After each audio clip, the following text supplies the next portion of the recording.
ta foi. Même les choses que tu as créées reconnaissent que tu es un Dieu bon.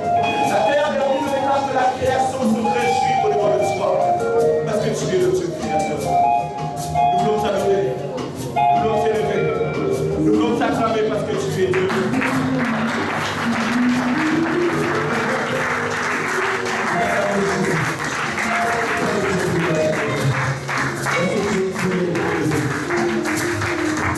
Merci Seigneur Jésus-Christ.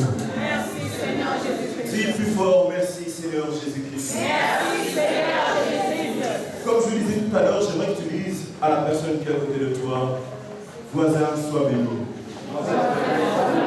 Et j'aimerais que tu rajoutes en lui disant que tu es le meilleur voisin que Dieu m'a donné. Pourquoi il est le meilleur voisin? Parce que lorsque Dieu va te bénir,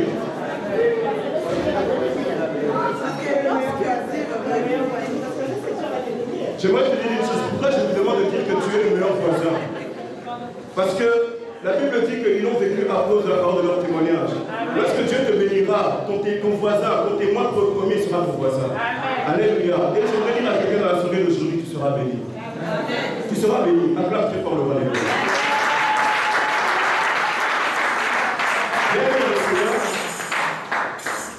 Je bénis Dieu pour ma présence au milieu de vous. Est-ce qu'on m'entend bien? Alléluia. Je bénis Dieu pour ma présence au milieu de vous. Avant tout, je tiens à remercier le pasteur. Un grand merci pour votre confiance, pour cet amour que vous avez communiqué, de nous laisser votre chair. Alléluia. Je bénis aussi le peuple de Dieu, pour votre présence. Et je sais que votre présence ici, vous n'avez pas été convoqué par un homme, mais vous avez été invoqué et convoqué par Dieu lui-même. Alléluia. Et ce Dieu-là qui t'a convoqué, ce Dieu-là sera le moment pour votre pensée. Alléluia. Comme l'homme de Dieu disait, je suis l'évangéliste de Yeshua. Amen. Je suis jeune. Alléluia. Et je sers Dieu. Alléluia. C'est une grâce. Parce que la personne que je suis aujourd'hui n'était pas celle que j'étais hier. Alléluia. Moi, j'ai connu Dieu quand j'étais en prison. C'est là que j'ai fait mon alliance avec Dieu. Moi, je voulais témoigner cela, mais Dieu a fait des merveilles. Alléluia. Je voudrais te dire, toi qui es en train de traverser une situation difficile, le lieu où tu es, peu importe son nom, s'il s'appelle stérilité, s'il s'appelle chômage, Dieu est capable de shifter cela et d'en faire une bénédiction. De formation, je suis ingénieur en informatique. Alléluia. Dieu s'est glorifié vraiment au travers de mes études, malgré que j'étais quelqu'un, pas de bonne envergure, malgré que j'étais un voyou, mais ce Dieu-là est le Dieu qui est capable de rembourser les années que ce rêve de si Dieu va rembourser cela, il va le restaurer. Amen. Amen pour toi-même. Nous sommes dans un thème que nous avons intitulé Si tu es le Fils de Dieu. Alléluia. Il est important d'abord de comprendre qu'est-ce que c'est un fils et qu'est-ce que c'est un enfant. Alléluia. Vous savez, il y a une différence entre être un enfant de Dieu et être un fils de Dieu. Alléluia. Lorsque nous acceptons Jésus-Christ comme Seigneur et Sauveur, la Bible déclare qu'il nous a été donné le pouvoir d'être appelé enfant de Dieu. Alléluia. À partir du moment où tu quittes le monde, à partir du moment où tu changes de côté, tu es considéré comme un enfant de Dieu. Alléluia. Alléluia. Donc tous comme nous sommes, le premier jour où tu as fait ta conversion, le premier jour où tu as accepté Jésus comme Seigneur et Sauveur, tu es devenu un enfant de Dieu. Alléluia. Mais la chose qui va différencier un fils à un enfant, c'est que même lorsque vous regardez une monarchie, lorsque vous regardez une royauté, un père ne va jamais succéder son royaume à un enfant. Alléluia. Le père, lorsqu'il veut céder son royaume, il doit donner cela à quelqu'un qui est mature, à quelqu'un qu'on peut appeler fils ou fille. Dans une famille, il y a des enfants par exemple. Mais lorsque un enfant veut quitter l'étape de l'enfance, il veut aller parler à son père ou à sa mère d'un élément très important comme le mariage, il quitte l'étape de l'enfant et il devient un fils. C'est un fils ou une fille qui va parler à son père et à sa mère. Alléluia. Pourquoi ce thème? Alléluia. Si tu es le Fils de Dieu. Vous savez, chaque combat est gradué par rapport à la dimension de l'état où tu es. Lorsque tu es un enfant de Dieu, tu as une sorte de combat. Tu as des combats qui sont peut-être au départ qui sont minimes. Alléluia. Mais lorsque tu passes l'étape de devenir un fils de Dieu, les choses doivent changer. Ton combat doit changer. Parce que les bénédictions sont en train de s'augmenter, mais les combats aussi doivent aussi changer. Amen. Mais vous verrez que beaucoup d'enfants de Dieu, lorsqu'ils veulent prendre l'identité, la nature de Jésus-Christ et devenir un fils de Dieu, lorsque le combat arrive, ils veulent fuir. Alléluia. Amen. Et c'est ce que nous allons voir aujourd'hui. Alléluia. Amen. Pourquoi fuir le combat lorsque tu es appelé fils de Dieu? Tu ne peux pas vouloir que lorsque tu es en première secondaire, avoir le même niveau de difficulté que lorsque tu es en sixième secondaire. Alléluia. Et avec Dieu, c'est la même chose. Lorsque tu es enfant de Dieu, Dieu te voit dans la globalité. Mais lorsque tu décides de devenir un fils, Dieu se glorifie, mais aussi des combats qui arrivent par lui. Alléluia. Le thème de mon message dans la soirée d'aujourd'hui, c'est fils de Dieu entend le second cri. Alléluia. Amen. Pour ceux qui sont en train d'écrire, fils de Dieu entend le second cri. Vous savez, dans la vie, il y a plusieurs types de cris. Dans la vie, il y a des cris qui sont bénéfiques, comme il y a des cris qui sont maléfiques. Alléluia. Vous savez, lorsque vous prenez l'exemple d'une femme qui est enceinte, elle pousse des cris lorsqu'elle est en travail. Alléluia. Lorsqu'elle est en train de travailler pour faire sortir l'enfant, elle a mal, elle souffre parce que la chose, elle est dure. Elle pousse un cri. Alléluia. Ce sont des cris de douleur, des cris de souffrance, des cris qui font mal. Mais derrière ce cri, il y a un autre cri qui est la délivrance. Alléluia. Il y a le cri de l'enfant lorsqu'il vient, il change toutes choses. Dans ta vie aussi, lorsque tu es enfant de Dieu, tu as des sortes de cris. Mais lorsque tu passes dans l'étape de devenir fils de Dieu, il y a aussi des cris. Mais ces cris-là ont une solution. Alléluia. Peu importe le cri qui se cherche dans ta vie, peu importe le nom du cri qui est dans ta vie, j'aimerais te dire, il y aura un deuxième cri qui viendra contredire cela. Non, tu n'as pas compris ce que j'ai dit. Je ne sais pas comment s'appelle ton cri, mais je sais que la Bible déclare que la gloire de la seconde maison sera plus grande que la première. Si aujourd'hui tu es appelé malade, demain tu t'appelleras homme de guérison. Si aujourd'hui Dieu ne peut pas te donner un enfant, c'est parce que Dieu te réserve des jumeaux. Parce que Dieu ne peut pas te donner une guérison, c'est parce qu'il te réserve une résurrection. La puissance du deuxième cri. Nous allons ouvrir nos Bibles dans le livre de Matthieu 27. Nous allons faire une assez longue lecture. Et vous allez voir que même Jésus a subi un cri. Même Jésus, qui est notre modèle, lui aussi a subi un cri. Je vois des gens qui ont le réflexe. J'ai toujours l'habitude de, lorsqu'on parle, on lit la parole de Dieu, on se met debout.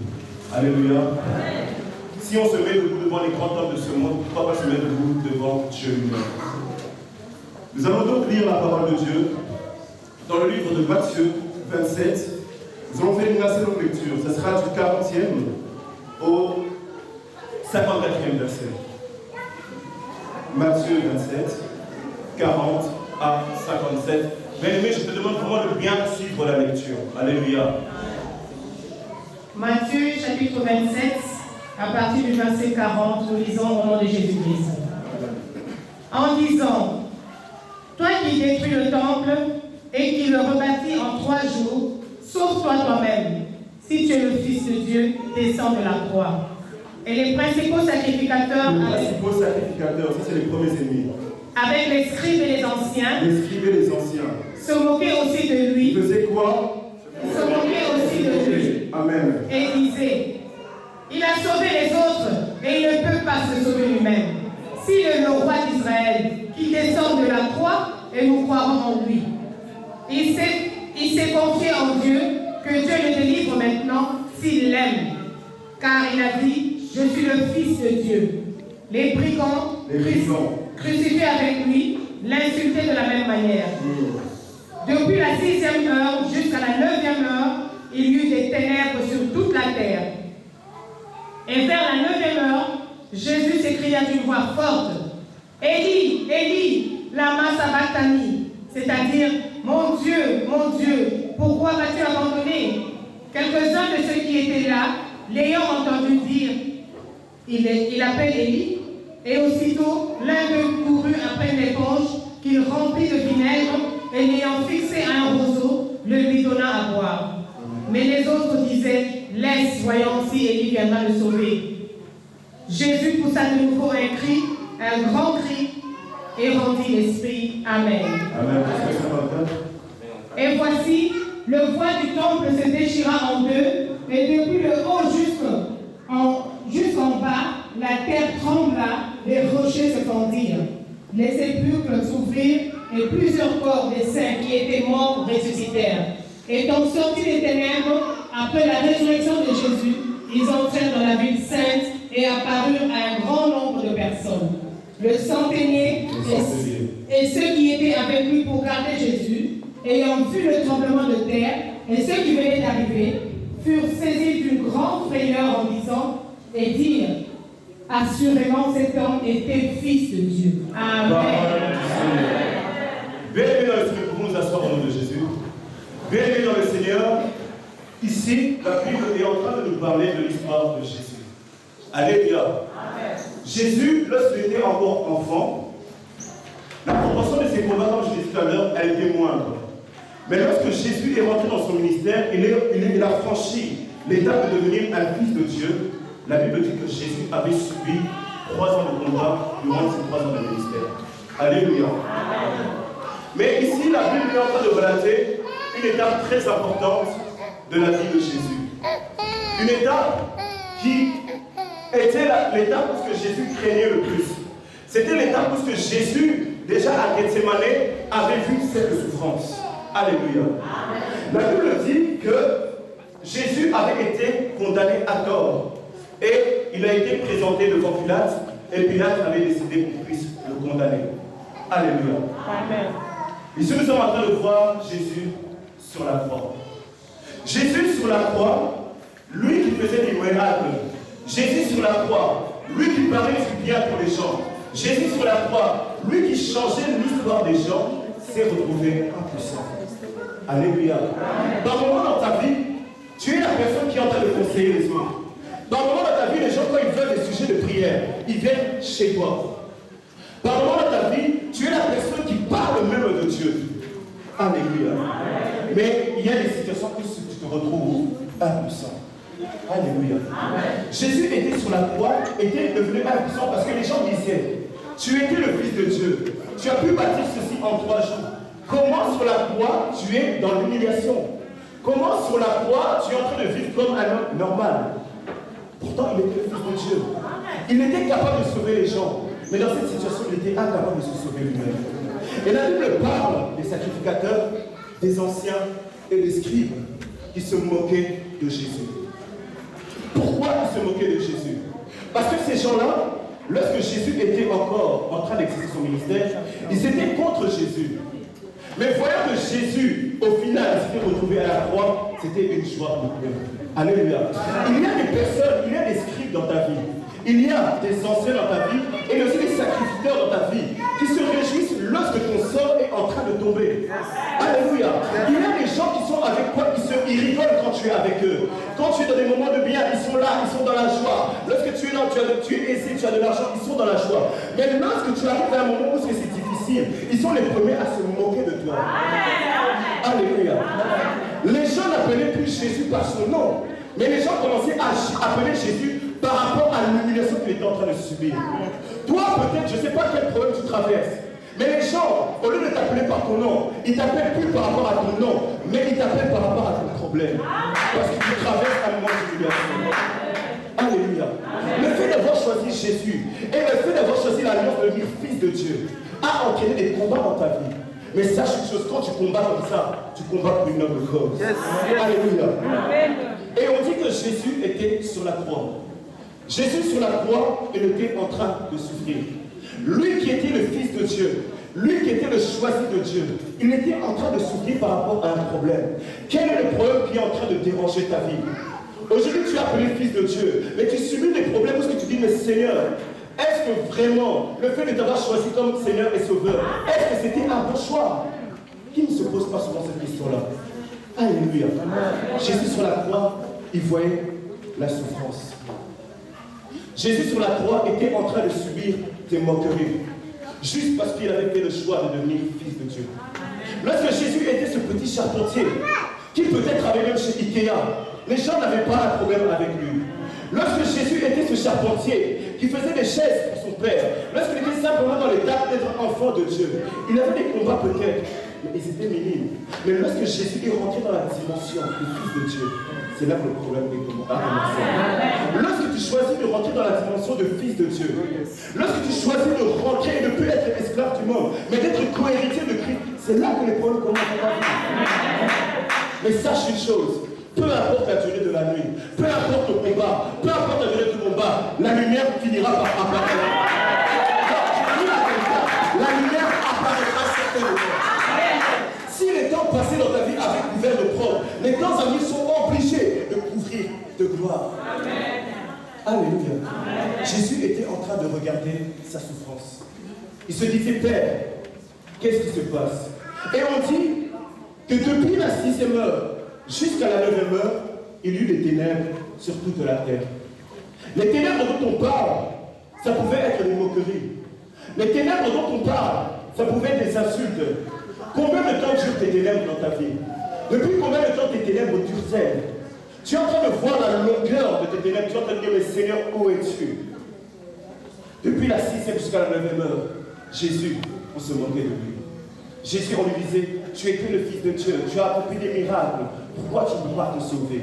Et vous verrez même, ce sont des gens que Jésus avait aidés. Certains même que Jésus avait sauvé leur enfant, ils étaient les premiers à se moquer.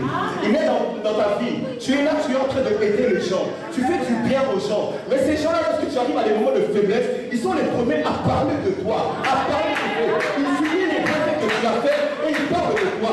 Jésus sur la croix était en train de souffrir, il était en train de supplier toutes les choses, les clous qu'on avait plantés. Mais les gens qui étaient en train de se moquer de lui, ce sont les mêmes personnes que Jésus avait sauvées. Alléluia. Amen. Alléluia. C'est ça que je dis toujours dans la vie. Apprenez chrétien, ne te moque jamais d'une personne pendant ces moments de faiblesse. Non. Dis à quelqu'un, ne méprise pas la personne qui est à côté de toi, car son demain appartient à Dieu. Ne méprise jamais une personne qui est dans le monde de Dieu, parce que son demain, comme je disais, appartient à Dieu. La femme qui était prostituée peut devenir une femme mère, peut devenir une femme qui est honorable à son mari. Alléluia. L'ancien voyou peut devenir un prédicateur puissant. Jésus était dans les moments de faiblesse. La Bible dit, depuis la 6e jusqu'à la 9e heure, Jésus poussa un cri. Quelle est ta 6e heure? Quelle est ta 9e heure? Alléluia. Est-ce que ta 6e et ta 9e heure, tes 3 heures là, s'appellent stérilité? Est-ce qu'elle s'appelle maladie? Est-ce qu'elle s'appelle dette? Je ne sais pas. Parce que tu as choisi de rentrer dans l'état d'être fils de Dieu, tu es en train de subir des conséquences. Alléluia. Amen. Sachez une chose, lorsque vous êtes combattu comme ça veut dire que Dieu est avec vous. Amen. Je dis ça, parce que le diable ne combat jamais une personne qui ne lui fait pas peur. Amen. Lorsque tu as des combats dans ta vie, sache que la grandeur de ton combat va être proportionnelle à la grandeur de ta bénédiction. Amen. La grandeur de ton combat sera aussi la grandeur de la manière auquel tu vas t'élever. Alléluia. Jésus sur la croix est en train d'avoir mal. Mais j'aime beaucoup Jésus, il est revenu en lui, dans sa nature en tant qu'homme parce qu'il souffrait. La Bible dit, Jésus s'écria d'une voix forte, Élie, Élie, lama sabachthani. C'est-à-dire, mon Dieu, pourquoi m'as-tu abandonné? Comme cette femme-là qui est en train de pousser pour faire sortir l'enfant, elle a mal, elle souffre de douleur. Jésus aussi avait poussé un cri. Quel est le cri que toi tu pousses dans ta vie? Quels sont les cris qui te font pousser les oppresseurs? Alléluia. La Bible dit Jésus poussa un cri. Et dans sa faiblesse, il dit Seigneur, pourquoi m'as-tu abandonné? Par contre, toi, quand tu regardes ta vie, quand tu regardes les situations qui t'arrivent, tu te dis Seigneur, dans les jeûnes, je suis là. Seigneur, les dimanches, je suis là. Dans les veillées de prière, je suis là. Mais pourquoi ma vie n'a-t-elle pas de sens? Seigneur, pourquoi la vie de mes enfants est-elle réduite? Seigneur, pourquoi mon travail est-il combattu? Seigneur, pourquoi mon mariage est-il disloqué? Seigneur, pourquoi mon mari est-il parti? Alléluia. Amen. Jésus sur la croix était fatigué. Il a dit, Père, pourquoi m'as-tu abandonné? Alléluia. Et j'aimerais dire à quelqu'un, le silence de Dieu ne veut pas dire son absence. Amen. Non, dis à la personne qui est à côté de toi, le silence de Dieu ne veut pas dire son absence. Le silence de Dieu ne peut pas dire son absence. Donc dis mieux à ton voisin que le silence de Dieu n'est pas son absence. Le silence de Dieu n'est Si pas ton voisin est en train de bouder, change de voisin, tu dis le silence de Dieu ne veut pas dire son absence. le silence de Dieu n'est pas son absence. Jésus sur la croix était en train de subir le mal. Mais la Bible dit que Jésus poussa un premier cri. Le premier cri de Jésus, c'était un cri de douleur. C'était un cri qui faisait mal. Cette femme, lorsqu'elle pousse l'enfant, elle aussi, elle pousse un cri. C'est ce cri-là qui va montrer qu'elle est en train de souffrir. Alléluia. Mais comme je vous ai dit tout de suite, souvent tu pousses des cris et tu as l'impression que Dieu ne fait pas. J'aimerais te dire que le silence de Dieu ne veut pas dire son absence. Yes. Comme tu es appelé enfant de Dieu, tu es co-héritier du Christ. Et ce que Dieu a promis à Jésus, tu l'as automatiquement. Parce que tu es co-héritier du Christ. Alléluia. Alléluia. Amen. Et Jésus était sur la croix. Et la Bible dit, de la 6e à la 9e heure, il y eut les ténèbres. De ta 6e à ta 9e heure, il n'y a que les ténèbres. Ou par moment tu dis, Seigneur, tu m'as abandonné. Seigneur, où es-tu?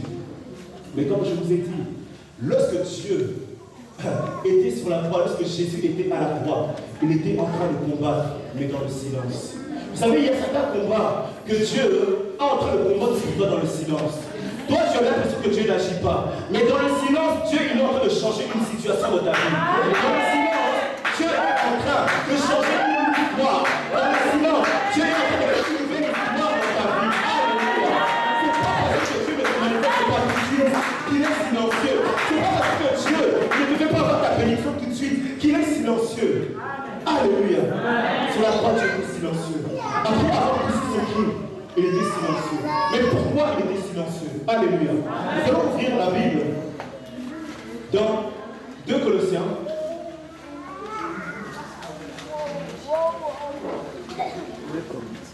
« 14 jusqu'à 15. Nous allons lire la parole de Dieu dans 2 Colossiens. Non. Colossiens. Colossiens 2, excusez-moi. Ah, yeah. Colossiens. 14. Colossiens 2, 14. Souvent tu dis, Seigneur, mais pourquoi tu n'agis pas? J'aimerais te dire, il y a certains combats que le Seigneur est en train de combattre dans le silence pour toi. Colossiens chapitre 2,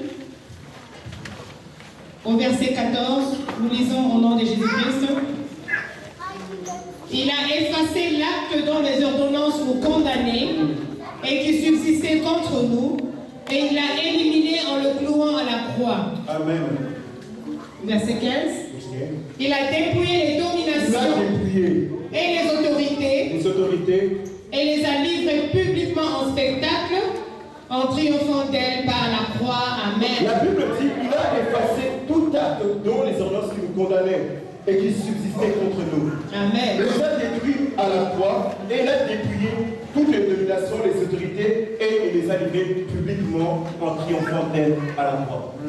Pendant que Jésus était en train de souffrir sur la croix, pendant que Jésus était attaché, que son sang agonisait, il était en train de combattre dans le secret pour toi. Alléluia. Nous venons de lire aussi que sur la croix, Jésus, il a déchiré toutes les ordonnances. Les ordonnances, pas qui le condamnaient lui, mais qui te condamnaient toi. Alléluia. Il a triomphé sur ces condamnations-là. Il a triomphé sur ces ordonnances-là. Et ce que j'aime beaucoup, la Bible dit qu'il a dépouillé. Alléluia. Au même, il a dépouillé.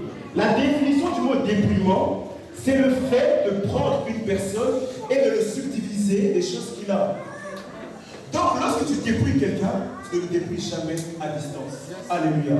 Lorsque tu dépouilles quelqu'un, tu le dépouilles parce qu'il est face à toi. Ça veut dire quoi? Lorsque la Bible dit que Jésus a dépouillé les autorités, sur la croix, pendant que toi tu es en train de souffrir, pendant que toi tu es en train de dire Seigneur, tu n'agis pas, pendant que tu es en train de subir le premier cri, pendant que tes ténèbres sont longtemps dans ta vie, pendant que tu es en train de subir la 6e et la 9e heure, Dieu est en train de dépouiller les choses dans ta vie. Dieu est en train de provoquer ta maladie.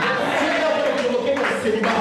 Dieu est en train de provoquer tes factures. Dieu est en train de provoquer toutes choses qui s'appellent ordonnance, toutes choses qui s'appellent autorité dans ta vie. Il est en train de les provoquer pour les dépouiller en disant maladie, quel rapport y a-t-il entre toi et ma fille? Sida, quel rapport y a-t-il entre toi et ma fille? Chômage, quel rapport y a-t-il entre toi et ma fille? Non.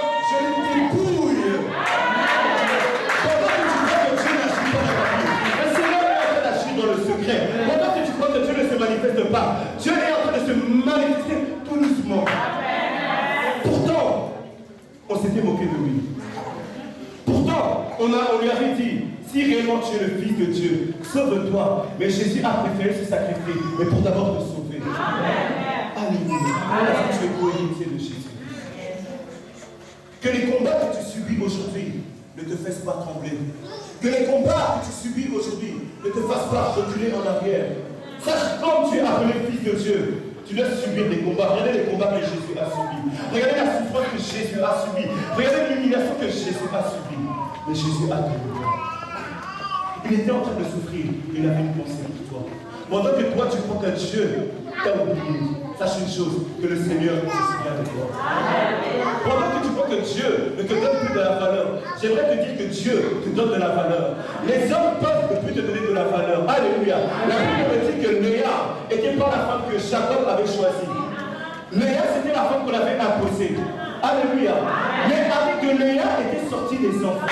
Alléluia. Et j'aimerais dire ce soir, lorsque la promesse sur Rachel s'est accomplie, la Bible dit que Rachel a donné un enfant qui s'appelait Joseph. Alléluia. Joseph était celui qu'on avait envoyé et qui a libéré tout son peuple. Alléluia. Pourquoi? Parce que Rachel était une bénédiction. Mais la femme Léa qu'on méprisait, la femme Léa que Jacob ne voulait pas, la femme Léa a eu des enfants. Parmi ses enfants, dans la tribu de Lévi, il y a eu un Moïse qui est venu changer l'histoire de Israël. Dans la tribu de Juda, il y a eu un Jésus de Christ de Nazareth qui est venu changer une situation. Même si le monde, même si les gens disent que tu n'as pas de valeur, j'aimerais te dire, parce que tu es héritier du royaume, parce que tu es le Fils de Dieu, tu as ta part. Tu as ta part. Jésus s'écria, Élie, Élie, lama sabachthani. Et j'aime beaucoup parce que, comme on disait, cette femme-là qui est en train d'accoucher, elle crie dans les douleurs de l'enfantement parce qu'elle a mal. Dieu voit ta souffrance parce que tu as mal. Dieu voit que tu te sens abandonné. Dieu voit les moqueries que les sacrificateurs, que les anciens, que les scribes font dans ta vie. Dieu le voit. Mais il attend le bon moment pour s'élever. La Bible dit que Job n'avait pas dit Seigneur, je reconnais que tu peux beaucoup. Et puis la Bible dit que Job, regardant les souffrances qu'il avait subies, il venait de perdre ses enfants, il venait de perdre tout ce qui était cher. Job, peut-être c'est toi, peut-être c'est moi, mais Job a fait dire Seigneur, je reconnais que tu peux tout. Yes. Et que rien ne peut s'égaler à toi. Les soldats avaient entendu parler de toi, les messieurs ont vu. Dieu te va enseigner aujourd'hui. Tu diras longtemps que tu as entendu parler des histoires de la Bible. Longtemps que tu as entendu parler des choses de la Bible. Mais aujourd'hui, j'aimerais dire dans la vie de quelqu'un, tes yeux verront ta bénédiction. Tes yeux verront ce que tu cherches. Tes yeux verront la promesse que Dieu a réservée parce que ta place est encore là. Amen. Alléluia. Il faut élargir l'espace de l'attente. Et tu as ta place là-dedans. Alléluia. Et lorsque Jésus a fini de provoquer ta maladie, lorsque Jésus a fini de provoquer ton humiliation, lorsque Jésus a fini de provoquer toutes les choses que tu mangeais, j'aime beaucoup la Bible dit que Jésus, dans le verset 51, Jésus poussa encore un cri. Alléluia. La gloire de la seconde naissance sera toujours plus grande que celle de la première. Ce que tu es en train de subir pour le moment, c'est simplement la réalité de ta vie. Alléluia. Et quelqu'un dit la réalité de la vie. Non, dis plus fort à ton voisin la réalité de ma vie. Vous savez, j'aime toujours dire cette phrase. Il y a une différence entre la réalité et la vérité. Alléluia. Quelqu'un dit la vérité. Quelqu'un dit très bien la vérité.